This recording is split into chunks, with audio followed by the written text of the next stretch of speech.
2026 বাংলার বিধানসভার ভোট। এই ভোট এবার জোরদার টক্কর হতে চলেছে, আর টক্করে থাকছে দুটি দল, তৃণমূল কংগ্রেস এবং বিজেপি। মমতা বন্দ্যোপাধ্যায় এবং তার ভাইপো অভিষেক বন্দ্যোপাধ্যায়কে সঙ্গে নিয়ে মাঠে নামছেন। এদিকে শুভেন্দু অধিকারী এবং মোদির ওপরই বেশ ভর করে চলছে বাংলার বিজেপি। তো এবার যে খেলাটা চলছে, ভয়ঙ্কর খেলা চলছে পশ্চিমবাংলা জুড়ে। এসআইআর ঘোষণা হওয়ার সঙ্গে থেকেই তৃণমূল কংগ্রেস কেমন যেন ক্ষেপে গিয়েছিল, এসআইআর করতে দেবে না। গোটা ভারতবর্ষে এসআইআর করেছে, তাতে খুশি সাধারণ মানুষ, কিন্তু বাংলায় এসআইআর করা যাবে না। অনেক ঘটনা, অনেক মৃত্যু, অনেক মারামারি, এখনও চলছে মারামারি। এই এসআইআর নিয়ে তৃণমূলের অনেক অ্যালার্জি রয়েছে, অনেক মারামারি চলছে বিভিন্ন জায়গায়। আপনারা খবর নিয়ে দেখবেন বিভিন্ন জায়গায় এসআইআর করতে দিচ্ছে না। এবার ভারত সরকার যদি এসআইআর করে তার সঠিক ভোটারদের বেছে নেয়, তাতে অসুবিধে কারো হওয়ার কথা না। বাংলা যদি কোনো ভোট কাটা যায়, তাহলে বিজেপিরও কাটা যেতে পারে, তৃণমূলেরও কাটা যেতে পারে অবৈধ ভোট। তাহলে ভয় কিসের? তারপর আবার যখন থেকে নরেন্দ্র মোদী বাংলায় সভা করছেন এবং বিশাল লোক হচ্ছে, মানে লোক মানে কি মৌমাছির মতো লোক হচ্ছে, তখন থেকে তৃণমূল কংগ্রেস একদম বখলা গায়া হয়, হিন্দিতে বলে যেটা। তার ওপর আবার শুভেন্দু অধিকারীর সভাতে যে হারে লোক আসছে, তাতে মমতা বন্দ্যোপাধ্যায়ের মাথা ঠিক নেই। অভিষেক ব্যানার্জি যে কি পরিবর্তন সংকল্পনা কি যেন একটা, যাই হোক, কি একটা সভা নামিয়েছে, তার সেখানে কিন্তু লোক হচ্ছে না, রানিং দল, তাও সেই লোকটা টানতে পারছে না। তো প্রতিনিয়ত কিন্তু সমীক্ষা উলট পালট হয়ে যাচ্ছে, সমীক্ষা একদম ঝাঁঝরা হয়ে গেছে। এই মুহূর্তে যা সমীক্ষা উঠে আসছে, তাতে মাথা খারাপ হয়ে যাবে অনেকেরই। অনেক রাজনৈতিক বিশ্লেষকের মাথা আর কাজ করছে না।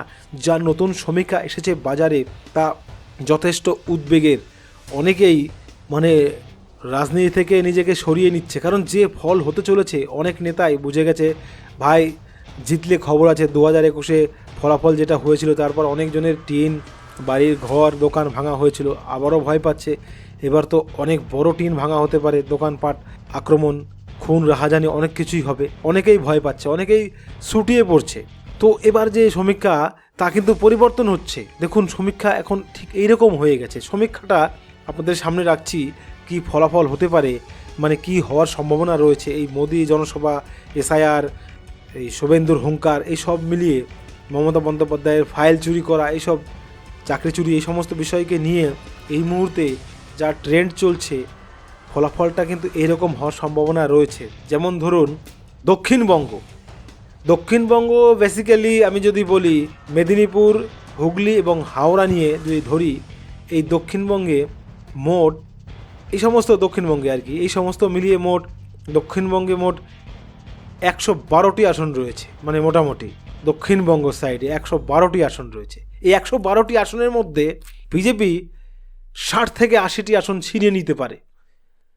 এবার কিন্তু দক্ষিণবঙ্গে ভালো খেলা দেখাচ্ছে বিজেপি, 60 থেকে 80টি আসন পেতে পারে 112টির মধ্যে। তৃণমূল কংগ্রেস 20 থেকে 30টি আসন পাবে দক্ষিণবঙ্গে। আর অন্যান্য যে দল রয়েছে, তারা 3 থেকে 5টি আসন। তো দক্ষিণবঙ্গে একদম ভাঙচুর হয়ে যাচ্ছে তৃণমূল কংগ্রেস, এখন যা পরিস্থিতি।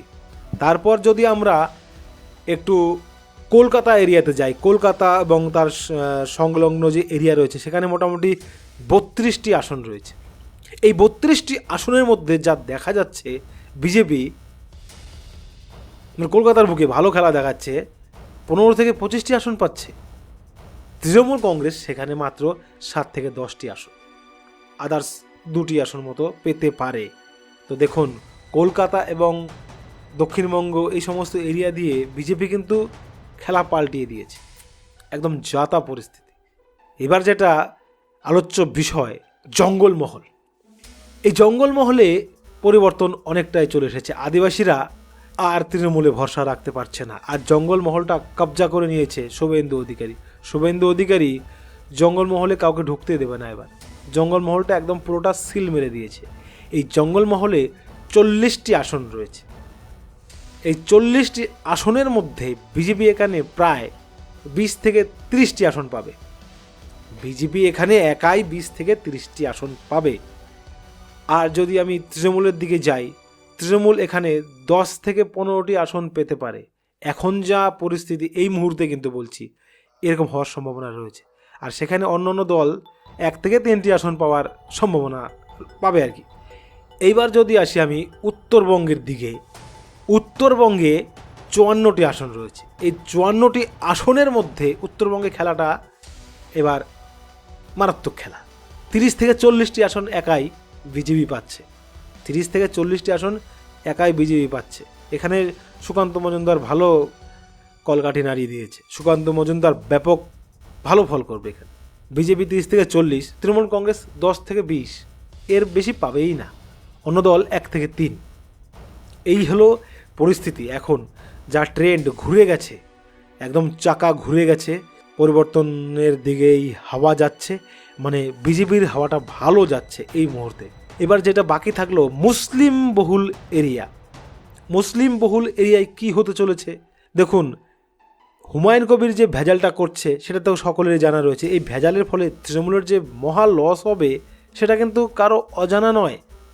তো 56টি আসন রয়েছে মুসলিম বহুল এরিয়াতে। এই 56টি আসনের মধ্যে বিজেপি মাত্র 5 থেকে 10টি আসন পেতে পারে, তৃণমূল কংগ্রেস 30 থেকে 35টি আসন পেতে পারে এই মুসলিম বহুল এরিয়াতে, আর অন্য দল 10 থেকে 15। এখানে হুমায়ুন কবির থেকে শুরু করে আইএসএফ থেকে শুরু করে সিপিআইএম কংগ্রেস থেকে শুরু করে সকলেই রয়েছে। তো এই সমস্ত নাড়াচাড়া করে দেখা গেল যা সমীক্ষায় পরিবর্তন আসছে, ফলাফল কিন্তু অন্যরকম হয়ে যেতে পারে। এবার যা এখন দেখা যাচ্ছে এসআইআর, মিঠুন চক্রবর্তী, নরেন্দ্র মোদী, সুকান্ত মজুমদার, শুভেন্দু অধিকারী, অভিষেক ব্যানার্জি, মমতা ব্যানার্জিরা যে সমস্ত কাণ্ড করছে তাতে কিন্তু সমীক্ষা উল্টে যাচ্ছে, পাল্টে যাচ্ছে খেলা সব।